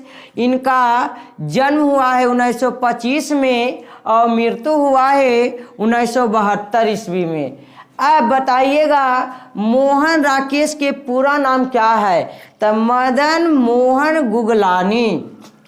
मदन मोहन गुगलानी। मोहन राकेश का पूरा नाम क्या है? मदन मोहन गुगलानी। और इनके माँ का नाम है बचन कौर। बचन कौर। और पिता का नाम है करमचंद गुगलानी जो पेशे से वकील थे। पूछेंगे मोहन राकेश के पिताजी पेशे से क्या थे? वकील थे, जिनका नाम है करमचंद गुगलानी। आगे मोहन राकेश किस युग के कथाकार और नाटककार थे? उत्तरवर्ती युग के। उत्तरवर्ती युग के। उत्तरवर्ती युग के, ठीक। कथाकार भी थे और नाटककार भी। अब यदि कोई पूछे 2 नंबर का आएगा आपको कि एकांकी और नाटक में क्या अंतर है? एकांकी और नाटक में क्या अंतर है? तो लिखेंगे छोटू एकांकी में 1 अंक होता है लेकिन जो नाटक होता है उसमें 1 से अधिक अंक होता है। कितने अंक? 1 अंक वाले को एकांकी बोलेंगे और 1 से अधिक अंक वालों को नाटक बोलेंगे, ठीक। चलिए अगला कह रहा है सिपाही की माँ में टोटल 8 पात्र हैं। कितने पात्र हैं? 8। पहला बिस्नी हो गया, दूसरा मानक, तीसरा मुन्नी, चौथा कुंती, 5वां दीनू, 6ठा लड़कियां 1, 7वां लड़कियां 2 और 8वां सिपाही। 8वां कौन? सिपाही। अब ये बताते हैं कि इन सभी में रिलेशन क्या है। तो बिस्नी मानक की माँ है। पॉइंट को नोट कीजिएगा। बिस्नी मानक की माँ है और मुन्नी मानक की छोटी बहन है जिसकी आयु 14 वर्ष है। अब पूछेंगे मानक कौन है? मानक एक सिपाही है जो ब्रह्मा में नौकरी करता है। जो मानक है वह सिपाही है, कहाँ नौकरी करता है? ब्रह्मा में। और ब्रह्मा पड़ता है बर्मा में, ठीक। यानी यह कह सकते हैं कि ब्रह्मा मेरा एक शहर है और बर्मा मेरा क्या है? एक देश है, ठीक। आगे देखेंगे कह रहा है बिस्नी के एक पड़ोसिन थी जिसका नाम था कुंती। बिस्नी के पड़ोसिन का नाम था कुंती जिसकी बेटी थी धनु। जिसकी बेटी कौन थी? धनु। जिसकी आयु था 13 वर्ष। कितना वर्ष? 13 वर्ष। दीनू एक कुम्हार है जो चौधरी के बातों को सुनाता है बिस्नी को, ठीक। आगे लड़कियां 1 और लड़कियां 2 जब बर्मा में हो रहा था युद्ध, तो लड़कियां 1 और लड़कियां 2 बर्मा के रंगून शहर से भागकर आई थी और यह बर्मी रिफ्यूजी है। लड़कियां 1 और लड़कियां 2 बर्मी रिफ्यूजी है जो बर्मा के रंगून शहर से युद्ध के दौरान भागकर आई थी, ठीक। अब कहेगा कि दोनों लड़कियां कौन थी। 2 नंबर के एग्जाम में आ सकता है, दोनों लड़कियां कौन थी। तो लिखेंगे दोनों लड़कियां बर्मी रिफ्यूजी थी जो बर्मा देश के रंगून शहर से युद्ध के दौरान भागकर आई थी। ठीक है, आगे देखेंगे।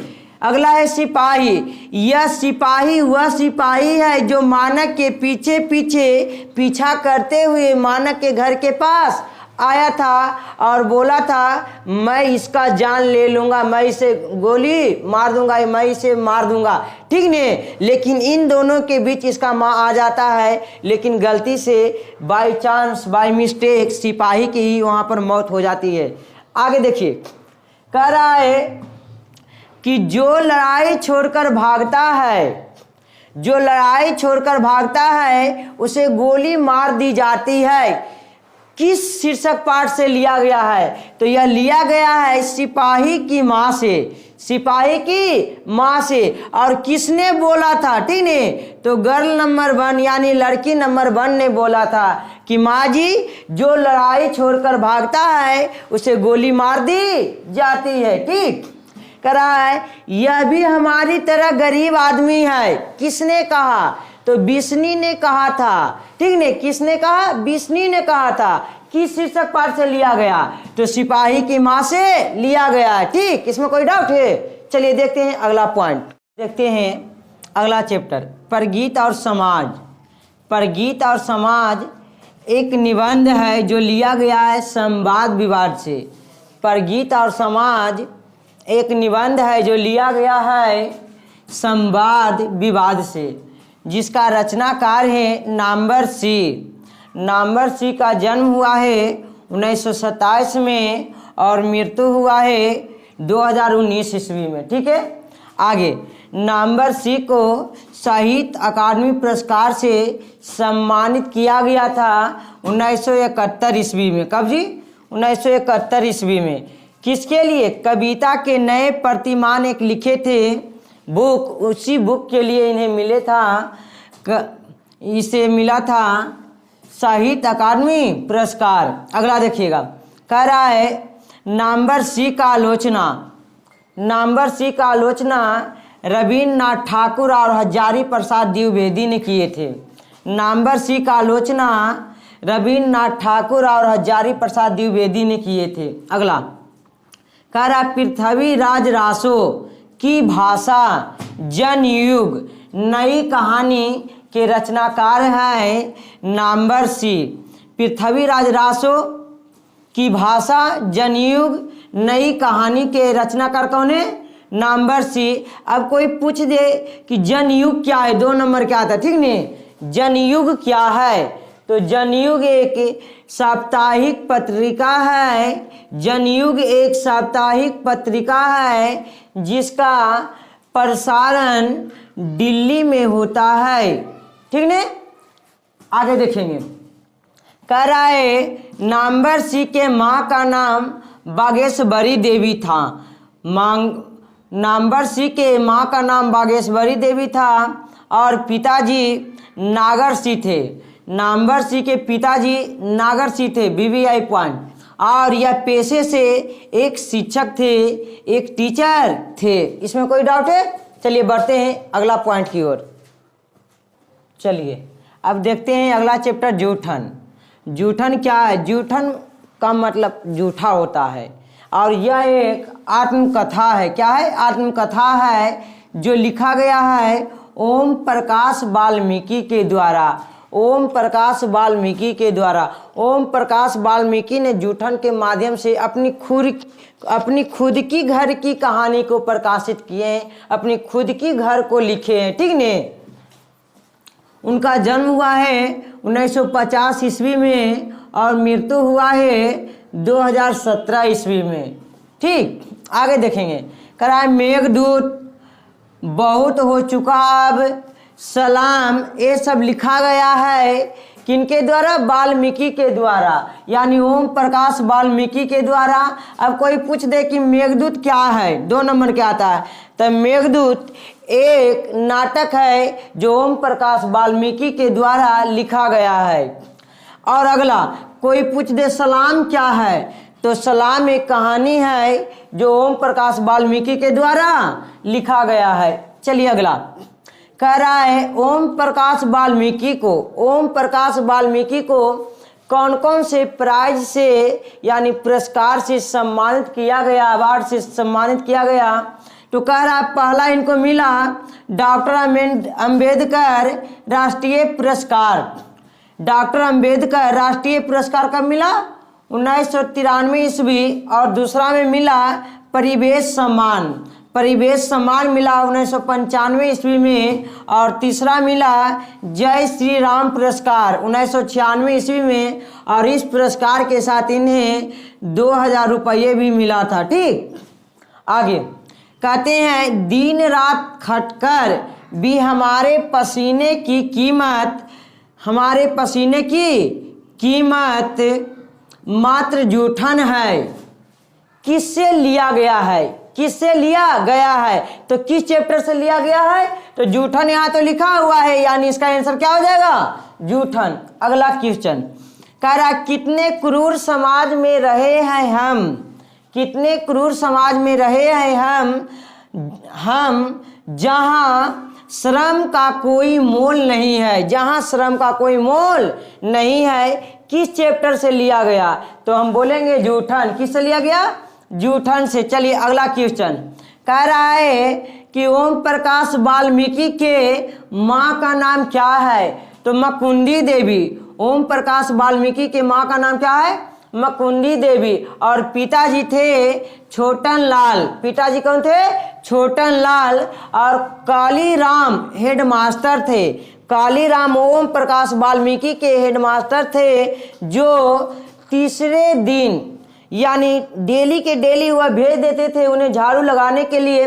लेकिन तीसरे दिन जैसे ही झाड़ू लगाने के लिए भेज दिए थे, तो जैसे ही वो झाड़ू लगा रहे थे, उनके पिता यानी ओम प्रकाश वाल्मीकि के पिता कौन? छोटन लाल जी वहाँ से गुजर रहे थे और उनकी नज़र पड़ गई किस पर? ओम प्रकाश वाल्मीकि पर। तो यह जाकर पूछे और उसके बाद जानने के बाद इन दोनों यानी पिता में और हेडमास्टर में लड़ाई हो गई।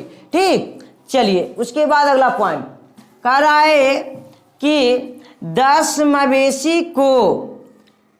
मवेशी जिनके घर में रहते थे, उनके घर से 25 केजी अनाज साल भर में मिलती थी। कौन बोल रहे हैं? ओम प्रकाश वाल्मीकि जी बोल रहे हैं कि हमारे घरे के लोग जब दूसरे के घरों में काम करते थे, ठीक, तो जिनके पास 10 मवेशी होते थे, जानवर होते थे, तो वे 25 केजी अनाज साल भर में देते थे। ठीक, आगे सुरेंद्र सिंह खाने की तारीफ की, यानी एक बार सुरेंद्र सिंह ने कह रहे थे ओम प्रकाश वाल्मीकि जी को 10 मवेशी जिनके घर में रहते थे, उनके घर में, ठीक ने, 25 शेर का मतलब होगा छोटू 12 से 13 केजी अनाज। 12 से 13 केजी अनाज, ठीक ने। 25 केजी नहीं, 25 शेर, ठीक, साल भर में मिलती थी। उसके बाद बोले थे कि एक पॉइंट और बोले थे, छोटन लाल और कलीराम हेडमास्टर कौन थे? कलीराम से के बीच तीसरे दिन झगड़ा हो गया था। ठीक, आगे सुरेंद्र सिंह खाने की तारीफ की थी। चलिए देखते हैं अगला चैप्टर। कह रहा हंसते हुए मेरा अकेलापन। अगला चैप्टर का नाम मेरा है हंसते हुए मेरा अकेलापन। हंसते हुए मेरा अकेलापन एक डायरी है। हंसते हुए मेरा अकेलापन एक क्या है? डायरी है। अब कहेगा कोई कि डायरी किसे कहते हैं? 2 नंबर का आता है, ठीक है, 2 अंक आ जाएंगे। तो लिखेंगे दिन प्रतिदिन जीवन की अनुभवों और घटनाओं को, दिन प्रतिदिन जीवन की अनुभवों और घटनाओं को लिखना या लिपिबद्ध करना हमारा कहलाएगा डायरी। क्या कहलाएगा? डायरी। आगे कहेंगे जख्म का धूल के रचनाकार कौन है? तो मलियज है। कौन है? मलियज। चलिए आगे देखेंगे। कह रहा हंसते हुए मेरा हंसते हुए मेरा अकेलापन शीर्षक पाठ के रचनाकार कौन है? मलयज हैं। कौन है? मलयज। और इनका जन्म हुआ है 1935 ईस्वी में और मृत्यु हुआ 1982 ईस्वी में। और इनका बचपन का नाम है भरत जी श्रीवास्तव। मलयज के बचपन का नाम है भरत जी श्रीवास्तव। आगे देखेंगे, कह रहा है मलयज जी एक आलोचक और पत्रकार थे। मलयज जी एक आलोचक और पत्रकार थे। आगे कह रहा है मलयज के माँ का नाम प्रभावती देवी। मलयज के माँ का नाम प्रभावती देवी था और पिता त्रिलोकीनाथ वर्मा थे। पिताजी कौन थे? त्रिलोकीनाथ वर्मा। चलिए देखते हैं अगला पॉइंट। अगला पॉइंट। तो अगला पॉइंट है आदमी यथार्थ को जीता ही नहीं। आदमी यथार्थ को जीता ही नहीं, यथार्थ को रचता भी है। किस शीर्षक पाठ से लिया गया है? तो हम लोग बोलेंगे हंसते हुए अकेलापन। हंसते हुए मेरा अकेलापन। एक चीज और छोटू, यह मेरा आता है सप्रसंग व्याख्या करने के लिए, ठीक नहीं? 4 नंबर का लिखा हुआ रहेगा आदमी यथार्थ को जीता ही नहीं, यथार्थ को रचता भी है। यथार्थ को रचता भी है। तो सबसे पहले इसका लेखक का नाम तो रखना जरूरी है और किस चैप्टर का है ये चीज। तो यह लिखा गया है मलयज के द्वारा और लिया गया है हंसते हुए मेरा अकेलापन। चलिए देखते हैं अगला चैप्टर। चलिए अब देखते हैं अगला चैप्टर जिसका नाम है त्रिच। कहेगा त्रिच क्या है? तो त्रिच छिपकली प्रजाति के एक विषैला जीव है। त्रिच छिपकली प्रजाति के एक विषैला जीव है जिसका रचनाकार है उदय प्रकाश। रचनाकार कौन है जी? त्रिच के रचनाकार कौन है?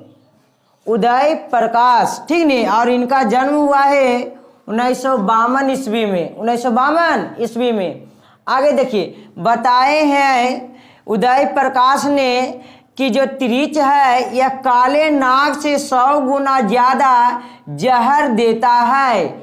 बोले हैं उदय प्रकाश ने कि त्रिच काले नाग से 100 गुना ज्यादा जहर देता है। थानू से कहे थे। किससे बोले थे? थानू से कहे थे, ठीक? कह रहे हैं अगला पॉइंट, दरियाई घोड़ा अरेवा परेवा लाल घास पर नीली घोड़ा।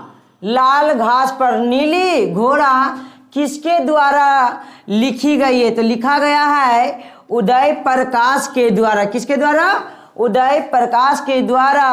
और उदय प्रकाश के माँ का नाम गंगा देवी और पिताजी थे प्रेम कुमार सिंह। प्रेम कुमार सिंह जो पेशे से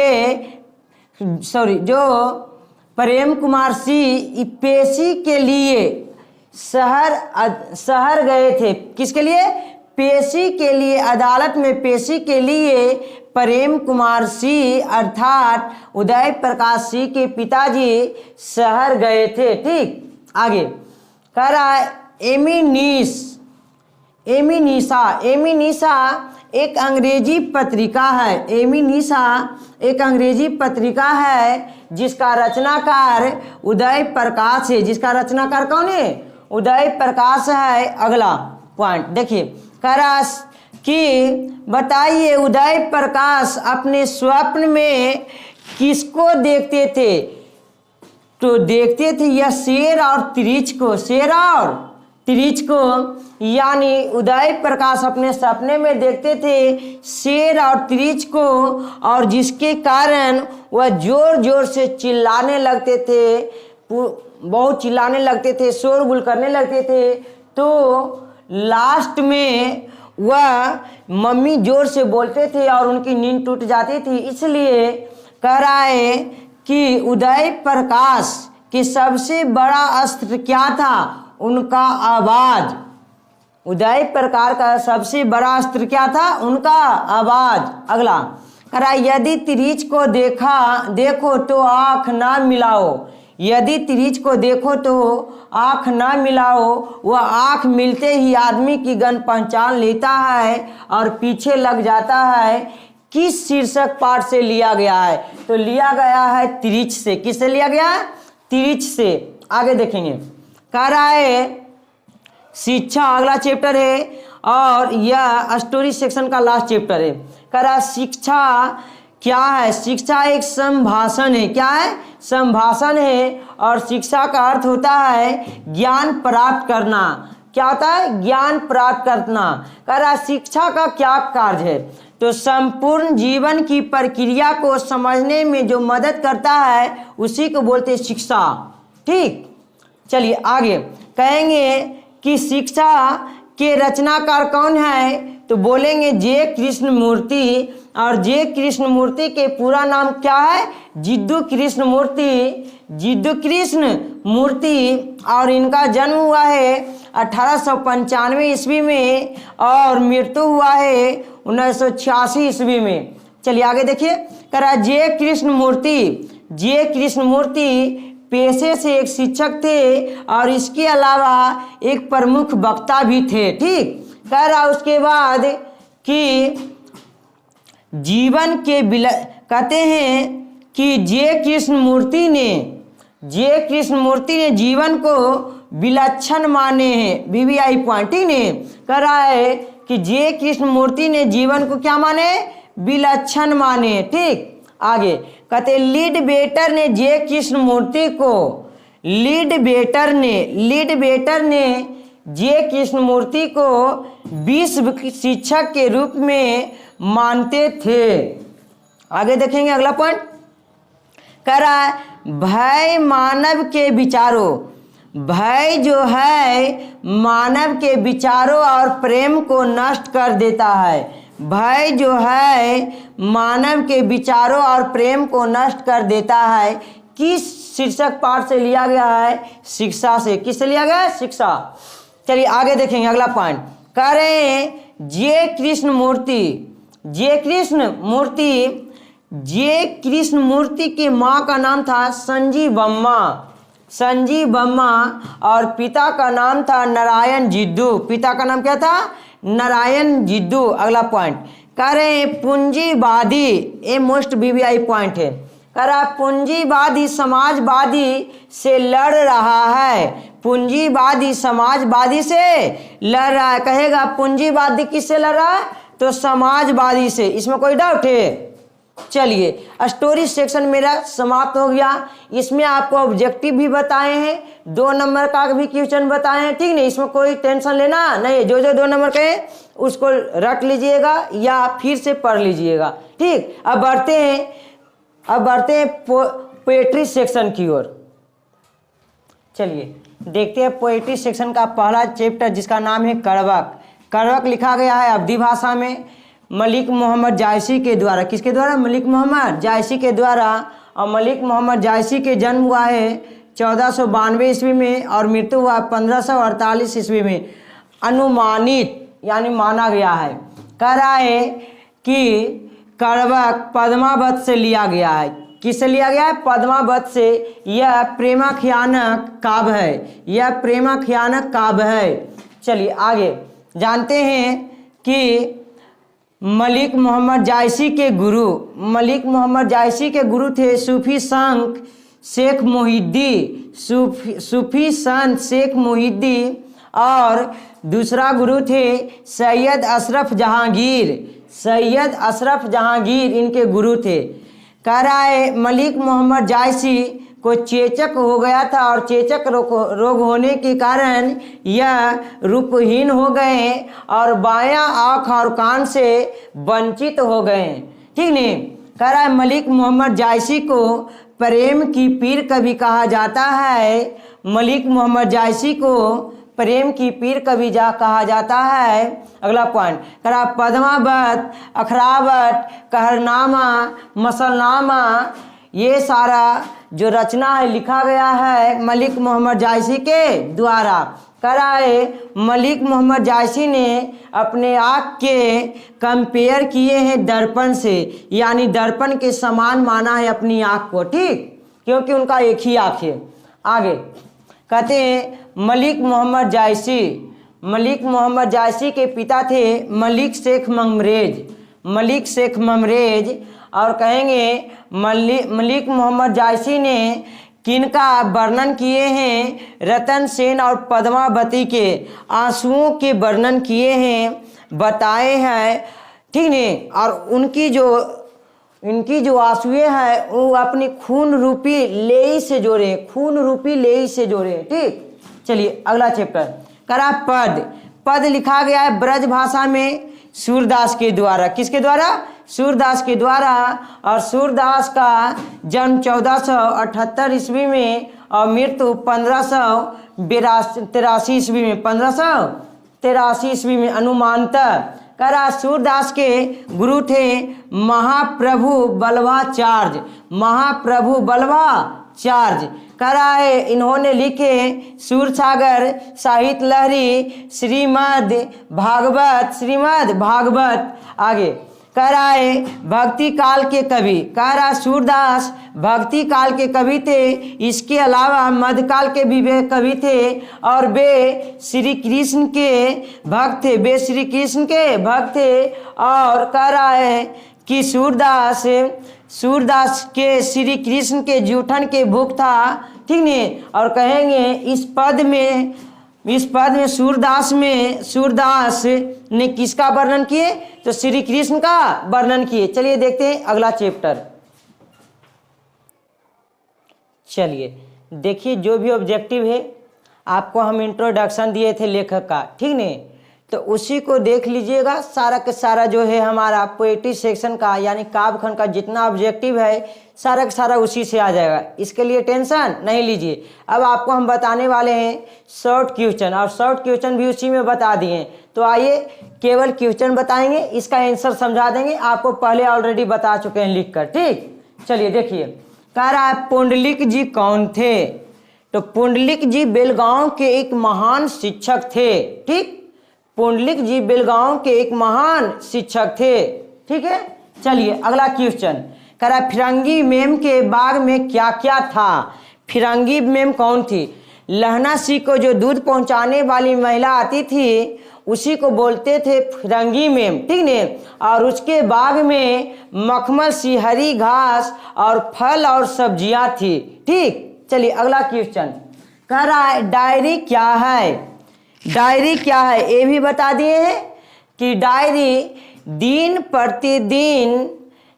प्रतिदिन अपने जीवन में होने वाली घटनाओं और अनुभवों को लिपिबद्ध किया जाता है, अर्थात लिखा जाता है, जिसे डायरी के नाम से जानते हैं, ठीक।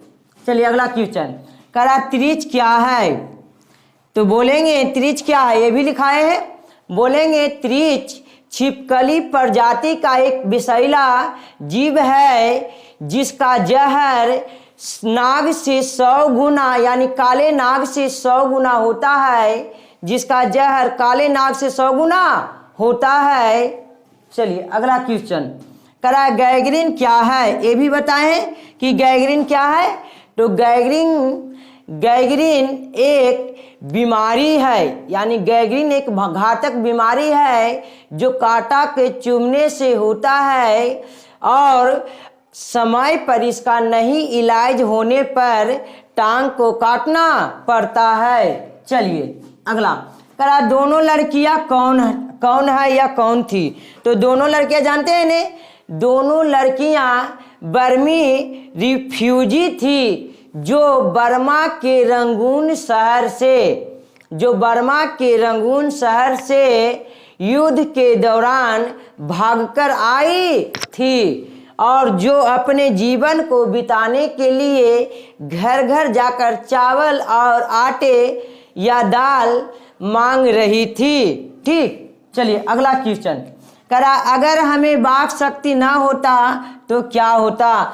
अगर हमें वाक शक्ति ना होता तो यह दुनिया गूंगी हो जाती, ठीक है। चलिए अगला क्वेश्चन करा मानक और सिपाही एक दूसरे को क्यों मारना चाहते थे? ये भी बताए थे कि मानक भी सिपाही था और सिपाही भी सिपाही था, और सिपाही में सिखाया जाता है कि कभी भी शत्रु को छोड़ना नहीं चाहिए, ठीक नहीं। इसलिए सिपाही और मानक एक दूसरे को मारना चाहते थे। चलिए अगला क्वेश्चन कह रहा मालती के घर के वातावरण कैसा था। कह रहा है मालती के घर के वातावरण कैसा था। तो रोज शीर्षक पाठ की नायिका मालती है।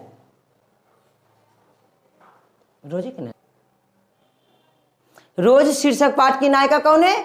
मालती है। उसके पति महेश्वर सिंह एक पेशे से डॉक्टर थे और मालती के बेटे टीटी था। और जो महेश्वर थे वह समय के पालन थे। वह समय के अनुसार घर आते थे और समय के अनुसार ही वह अपना ड्यूटी पर चले जाते थे।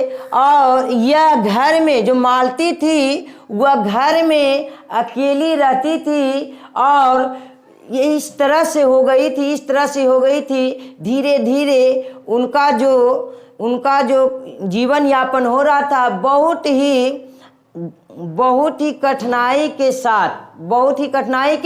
साथ हो रहा था। उन्हें नहीं महसूस हो रहा था कि हम शादीशुदा है या नहीं। इस तरह से उनका वातावरण घर के था। चलिए अगला क्वेश्चन कह रहा है बिटिया कहाँ कहाँ लोहा पहचानती है। तो बिटिया से जब पूछा गया कि लोहा कहाँ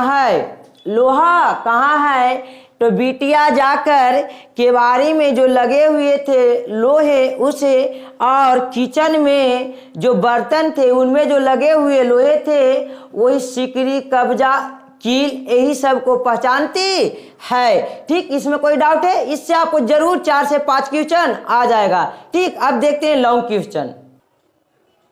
चलिए अब देखते हैं लॉन्ग क्वेश्चन। समय हमारे पास नहीं है और लाइट नहीं है, ठीक नहीं, तो लॉन्ग क्वेश्चन हम बता देते हैं, फिर आप अपने से पढ़ लीजिएगा। ठीक, कौन मोस्ट VVI है इस साल के लिए। चलिए देखते हैं। पहला है भगत सिंह कैसी मृत्यु को सुंदर कहे है, वे आत्महत्या को कायरता कहते हैं, क्यों? ठीक नहीं, पहला क्वेश्चन। चलिए सेकेंड क्वेश्चन है भगत सिंह को विद्यार्थी से क्या अपेक्षाएं थी। ठीक, सेकेंड क्वेश्चन। थर्ड क्वेश्चन है लहना सिंह के चरित्र का वर्णन करे या चरित्र चित्रण करे। ठीक, चलिए अगला क्वेश्चन कह रहा उषा या रोज का सारांश लिखे।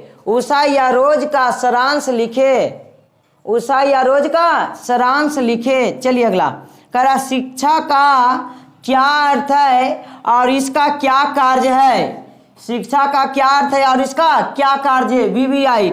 चलिए अगला क्वेश्चन छोटू कह रहा सिपाही की माँ शीर्षक पाठ में मानक के क्या भूमिका है उसका वर्णन करे। ठीक, चलिए अगला क्वेश्चन कह रहा गांव के घर या पुत्र वियोग शीर्षक कविता का सारांश लिखे। इससे आपको एग्जाम में 15 नंबर आना ही आना है। ठीक, चलिए देखते हैं अगला क्वेश्चन। चलिए अब देखते हैं सप्रसंग व्याख्या करें। सप्रसंग व्याख्या में मेरा आता है रहेगा आपको 6 क्वेश्चन रहेगा, सॉरी 6 नहीं 4 क्वेश्चन रहेगा, जिसमें से बनाना रहेगा आपको 2 क्वेश्चन 4 नंबर का, यानी 4 दूनी 8 नंबर। ठीक, पढ़ लीजिएगा। बताए थे प्रॉब्लम है, कुछ लाइट प्रॉब्लम इसलिए नहीं हमें आंसर लिख सकते हैं। कह रहा है बिना फेरे घोड़ा बिगड़ता है और बिना लड़े सिपाही। इसका सप्रसंग व्याख्या करे। चलिए अगला क्वेश्चन कह रहा है जिस पुरुष में नारीत्व नहीं अपूर्ण है। चलिए अगला क्वेश्चन कह रहा आदमी यथार्थ को जीता है, यथार्थ को रचता भी है। ठीक नहीं, चलिए अगला क्वेश्चन कह रहा इस संसार में संप्रकृति एक रचनात्मक कर्म है, इस कर्म को के बिना मानवीयता अधूरी है। ये मोस्ट VVI है। ठीक, चलिए अगला कह रहा है कि वो हर आदमी मेहनत कश लोहा है, हर वो औरत दबी सताई बोझ उठाने वाली लोहा है। ये भी मेरा मोस्ट VVI। यदि ये दोनों बना दीजिएगा तो आपको आ जाएगा 4 दूनी 8 नंबर। ठीक, कह रहा है अगला क्वेश्चन, धनी सो पुरुष जस कीर्ति जासु फूल मरे मर पर मरे नहीं बासु। ठीक नहीं, ये भी मेरा मोस्ट VVI क्वेश्चन है। चलिए ये तो मेरा 8 नंबर का हो गया। अब निबंध में देखते हैं। निबंध हमको आ सकता है भ्रष्टाचार पर या मेरे प्रिय कवि, मेरा ज़्यादा मोस्ट VVI है मेरे प्रिय कवि या पुस्तक, ठीक, या कोविड-19 या होली या अपने जीवन का उद्देश्य, ये भी मेरा मोस्ट VVI है। ठीक, कर अपने जीवन का उद्देश्य या अपने जीवन का उद्देश्य या आ सकता है आतंकवाद। ठीक, उसके बाद आपको जो लेटर है, एप्लीकेशन है, हम सिखा दिए थे इंग्लिश में। यदि टाइम कम रहने के कारण हम सिखा नहीं पा रहे हैं तो इंग्लिश के वीडियो देख लीजिएगा और उसी तरह से हिंदी में लिख दीजिएगा। ठीक नहीं, और बाकी जो भी डाउट है आप कमेंट करके बताइएगा, क्या आपको समझ में नहीं आया, क्या आया। ठीक नहीं, वीडियो देखने के लिए थैंक यू सो मच।